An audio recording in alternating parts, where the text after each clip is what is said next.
Hello, and welcome to Lesson 1 of Defying Gravity from Wicked by Stephen Schwartz, taken from Music for Stage and Screen Set Works from EdXL GCSE. Have a look at the bell work. These are the activities and questions that you'll be asked when you enter the lesson.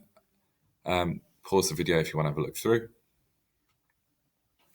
So before we go on to any of the background information or things we're going to do in this lesson, it's worth just noting that on this website, you will find all 5 lessons that we'll be doing on Defying Gravity. We'll be looking at things like the just breaking the song down into different sections. So the intro and verse, chorus, bridge, and the coda, and also taking the piece apart, looking at the different techniques that are used.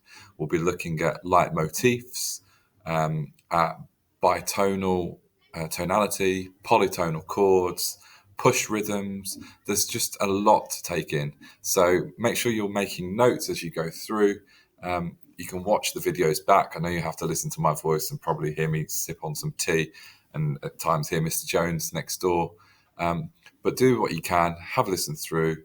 The idea is that this is here for you as a revision tool so that when we finish the lesson or before the next lesson, you can have a look at the videos and you know what to expect.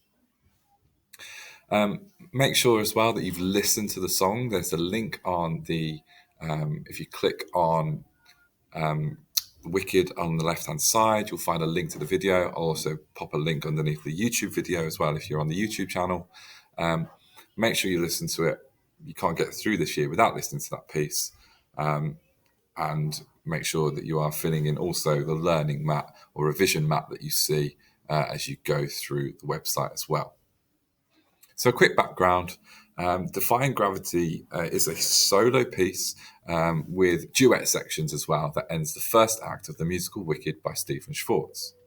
It opened in 2003 and is based on the 1939 film The Wizard of Oz, mainly based on the 2 witches characters, the Good Witch and the Wicked Witch of the West. And it explores the nature of good and evil. It kind of offers a new way of looking at the original film and its characters. I know when I saw this on stage in London, and it was a bit weird to watch at first. I'm be honest with you, I didn't really enjoy it, especially the first act. But then the second act, when it kind of links together with the 1939 film Wizard of Oz, it's actually really clever how it's written.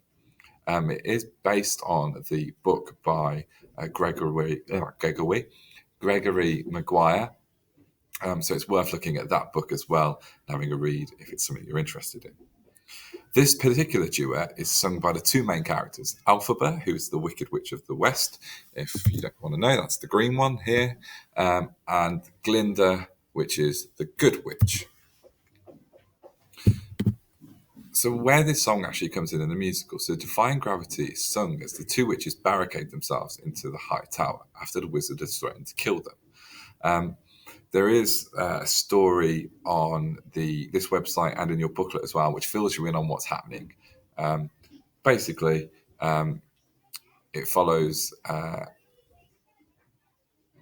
Elphaba wanting to distance herself from the wizard and how she does that. Elphaba rises up on a broomstick to escape and tries to convince Glinda to join her, but as the guards burst in, Elphaba rises into the sky, promising to fight the wizard. And at this point, it is incredible to watch on stage, and it's extremely clever how they do this. But you find that she is literally defying gravity as she sings it. It's a little bit cheesy, but the song mixed with what's happening on stage is incredible. And it refers to Elphaba's vow not to give in and accept the limitations placed on her. Elphaba is defying her position in life, hence the meaning of defying the law of gravity. There's a nice picture for you there. As you can see, the staging is incredible and it's extremely clever how it's done. So the musical begins with the death of Elphaba, which we actually see in Wizard of Oz. It's when the house falls upon the witch and her legs go back in.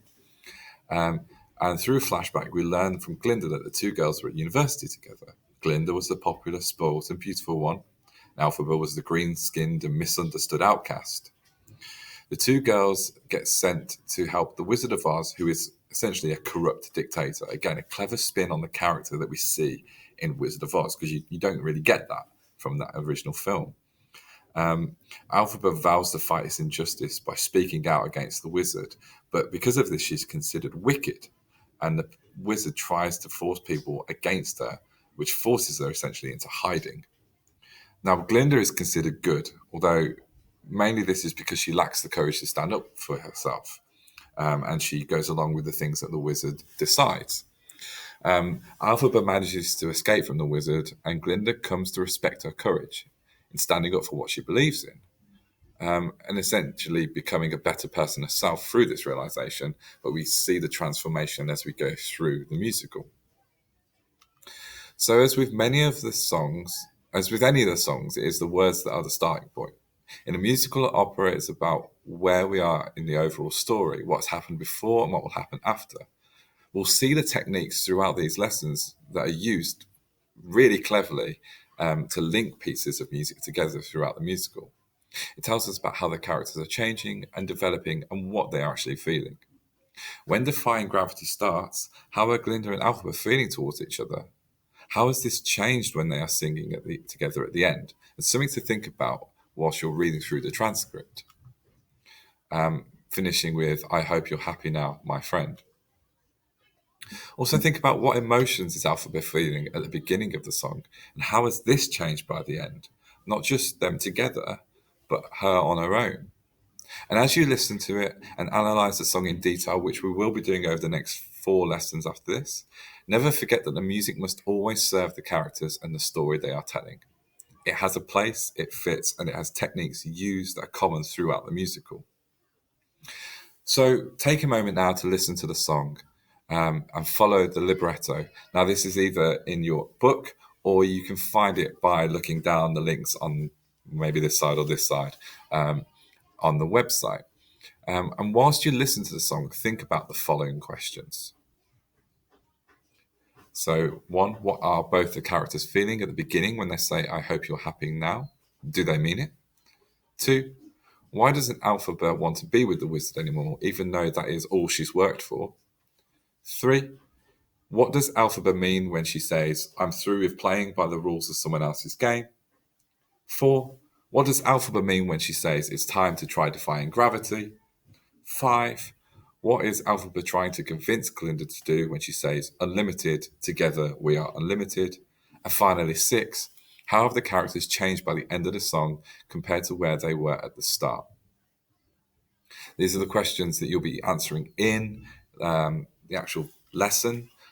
So it gives you a good chance to research this now. So you've got your answers clear in your head during the lesson. Either click on the link below this video, or you can go back to the main Wicked homepage on the website.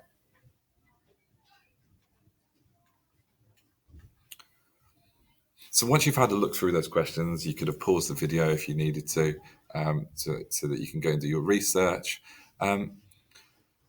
This is the kind of review section of the website. So during the reviews, this will be in the lesson. We'll be looking at these questions, and you won't be able to leave the classroom until you answer these questions. But also it serves as a reminder of revision. Make sure you're going through the information on this page and revising it, writing it down, filling it in on the revision mat that you can access on this website as well, or you may have been given in lesson. But make sure you're making notes, revising, and hopefully you enjoyed that first lesson. It's quite a short one, but gives you all the key information that you need, background information that you need, ready to study this song in detail. Thank you.